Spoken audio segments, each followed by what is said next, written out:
Hello बच्चों, पिछली video में हम पढ़ रहे थे टाइप्स ऑफ फार्मिंग। इसमें हम सब्सटेंस फार्मिंग के बारे में पढ़ चुके थे।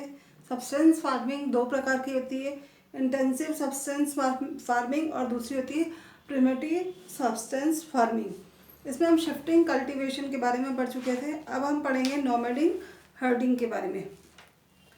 The farming method involves herdsmen moving from one place to another along with female animal in search of food and water, all along defined routes. This type of movement is due to climate condition and terrains. The animals that are commonly reared are yak, sheep, camel, and goat, which provide product such as milk, meat, wool, hide, and other products to the herders and their families. This type of farming is mainly practiced in semi-arid or arid region of North Africa, Central Asia, and part of India, such as Rajasthan, Jammu Kashmir, and Ladakh. Nomadic herding जो है वो इस प्रकार की पद्धति में जो herders यानी कि चरवाहे जो हैं वो एक स्थान से दूसरे स्थान पर अपने जानवरों को, मवेशियों को जो है भोजन और पानी की तलाश में वो ले जाते हैं। और वो जो सारे जो है एक उनका डिफाइंड एक रूट होता है। इस तरह का जो मूवमेंट होता है वो किस लिए होता है? जलवायु की परिस्थितियों के अनुसार, यानी कि क्लाइमेटिक कंडीशन के कारण जो इस तरह का मूवमेंट होता है। आमतौर पर जो पाले जाने वाले जानवर होते हैं इसमें वो होते हैं याक, शेप, ऊँट और बकरी। जो चरवाहे और उनके परिवारों को दूध, मीट, ऊन और हाइड और दूसरे प्रोडक्ट जो है वो उनको प्रोवाइड करते हैं। इस प्रकार की जो खेती है मुख्य रूप से नॉर्थ अफ्रीका, सेंट्रल एशिया और भारत के कुछ हिस्से जैसे कि राजस्थान, जम्मू कश्मीर और लद्दाख में के जो एरिड और सेमी एरिड रीजन है वहाँ पे ये पाए जाते हैं। फिर है commercial agriculture.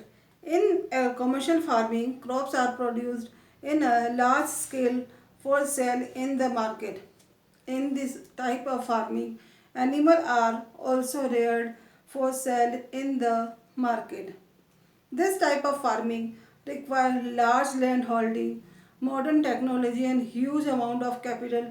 Most of the work is done by machines. The main objective of this farming method is to get higher income by getting a higher yield from the field. Farmers use high-yielding variety of seeds, fertilizer, pesticides, and better means of irrigation. जो agriculture, commercial agriculture जो होती है वो बाज़ार में बिक्री के लिए, एग्रीकल्चर जो है वो बाज़ार में बिक्री के लिए बड़े पैमाने पर, लार्ज स्केल पर जो है फसलों का उत्पादन किया जाता है। इस प्रकार की खेती में खेती और जानवरों को बाज़ार में बिक्री के लिए पाला जाता है। इस प्रकार की खेती में के लिए बड़ी मात्रा में जो है में बीज, फिर आधुनिक जो मॉडर्न टेक्नोलॉजी और काफ़ी मात्रा में जो पूंजी की आवश्यकता होती है। ज़्यादातर काम मशीनों से होता है। इस खेती का जो मुख्य उद्देश्य होता है वो अधिक उपज प्राप्त करना है और अधिक उससे जो है उच्च आय प्राप्त करना है। किसान अधिक उपज देने वाले अच्छे किस्म के जो बीज हैं, उसके अलावा फर्टिलाइज़र और दूसरे इरिगेशन के जो अलग अलग साधन हैं उनका उपयोग वो करते थे। फिर है commercial farming is of 3 types. Commercial farming जो होती है उसके भी 3 प्रकार होते हैं। First, commercial grain farming. In this type of farming, crops are grown and animals are reared mainly for sale in the market. This type of farming is practiced a large farm and the amount of capital used is used is huge. This requires heavy machinery for sowing, ploughing, harvesting, and spraying uh, pesticides. In some area, pesticides are sprayed with the help of aircraft.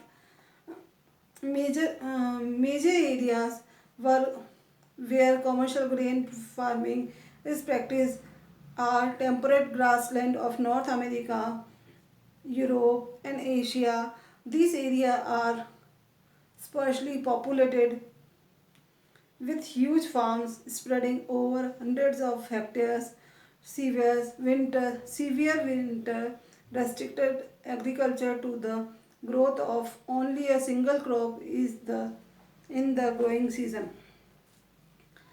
Commercial grain agriculture ये इस प्रकार की खेती है जिसमें फसलें उगाई जाती है और पशुओं को जो है मुख्य रूप से बाजार में बेचने के लिए पाला जाता है। इस प्रकार की खेती जो है बड़े बड़े खेतों में की जाती है और इनके इस्तेमाल के लिए जो है काफ़ी कैपिटल की आवश्यकता होती है। इसके लिए जो बुवाई के लिए भी जो है हैवी मशीनरीज की आवश्यकता होती है। जुताई, कटाई, जो फर्टिलाइज़र के छिड़काव के लिए भी हैवी मशीनरीज की आवश्यकता होती है। कुछ क्षेत्रों में जो है एयरक्राफ्ट की मदद से जो फर्टिलाइज़र का छिड़काव किया जाता है। जिन क्षेत्रों में कमर्शियल एग्रीकल्चर की जाती है वे मुख्य रूप से नॉर्थ अमेरिका के ग्रासलैंड, यूरोप, एशिया है। ये क्षेत्र जो है सैकड़ों हेक्टेयर तक फैले हुए हैं, जो है उनमें लार्ज एग्रीकल्चर फार्मिंग की जाती है और यहाँ ये जो होते हैं वो कम पॉपुलेटेड होते हैं। यहाँ पे जो सीवियर सर्दी यानी बहुत तेज सर्दी के मौसम में केवल एक ही फसल का जो यहाँ पे डेवलपमेंट हो सकता है, ग्रोथ हो सकती है। इसलिए यहाँ पे जो है सिंगल जो ग्रोइंग सीजन है वहाँ पे केवल एक सिंगल क्रॉप ही होती है। फिर है mixed farming. In this type of farming land is used for growing food and fodder crops and livestock is also reared. Due to large time gaps between sowing and harvesting of crops, farmers engaged themselves in rearing livestock. This gives them additional income by selling animal produce such as the dairy products, wool, pork, fish, poultry, etc. It is mainly practiced in Europe, Eastern USA, Argentina, Southeast Australia, New Zealand and south Africa. Mixed जो इस तरह की जो कृषि होती है, इस तरह की जो एग्रीकल्चर फार्मिंग होती है वो क्या होती है, खेती में भूमि का उपयोग खाद्य और जो फूड और जो फॉडर यानी कि खाद्य और अनाज और चारा की फसलों को उगाने के लिए किया जाता है। इसमें लाइव स्टॉक यानी कि पशुधन को पाला जाता है। फसलों की बुवाई और कटाई के बीच में जो लंबे समय का जो गैप होता है, इंटरवल जो होती है, उसमें किसान जो है पशुओं को पालने में व्यस्त रहते हैं। इससे उन्हें जो है एनिमल प्रोडक्ट जैसे डेयरी प्रोडक्ट है, ऊन है, फिर पोर्क यानी सूअर का मांस, मछली, मुर्गी आदि को बेचकर वो जो है अपनी एडिशनल इनकम इसमें प्राप्त करते हैं। मुख्य रूप से ये जो है Europe, east Asia, Argentina, south east Australia, New Zealand और साउथ अफ्रीका में ये जो है इस तरह की खेती जो है वो प्रचलित है। फिर है plantation farming. In this type of farming, crops such as tea, coffee, sugarcane, cashew, rubber, banana or cotton are grown. Huge amount of capital and labor is required. The produce is generally produced in the farm itself or in nearby factories.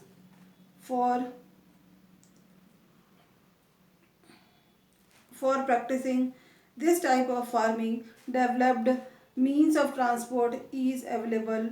Major plantation farms are found in the tropical region of the world. Rubber cultivation in Malaysia, coffee in Brazil, tea in India and South Africa. इस प्रकार की खेती में जैसे T, coffee, sugar cane यानी गन्ना, काजू, rubber, केला और कॉटन जैसी के फसलों की बड़ी मात्रा में इनको उगाया जाता है। और बड़ी मात्रा में जब ज़्यादा मात्रा में इनको उगाया जाएगा तो लेबर की भी आवश्यकता ज़्यादा होती है। यहाँ पे आमतौर पर खेत में या आसपास के कारखानों में जो है इनको प्रोसेस किया जाता है। इस प्रकार की खेती में की जो प्रैक्टिस के लिए ट्रांसपोर्टेशन का जो है विकसित साधन भी वहाँ पे उपलब्ध रहते हैं।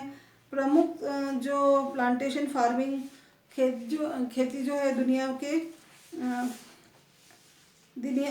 के वर्ल्ड के जो है ट्रॉपिकल रीजन्स में पाई जाती है। मलेशिया में रबर की खेती होती है, ब्राज़ील में कॉफ़ी की होती है, भारत और श्रीलंका में चाय की होती है। फिर है major crop. As the population is growing, जैसे जैसे जनसंख्या बढ़ती गई, the demand of meat and to meet their requirement is increase. तो उनकी आवश्यकताओं की उनको पूरा करने के लिए जो है मांग भी बढ़ने लगी। Hence a large variety of crops are grown, और इसलिए जो है बड़ी मात्रा में फसलों को उगाया जाने लगा। Thank you.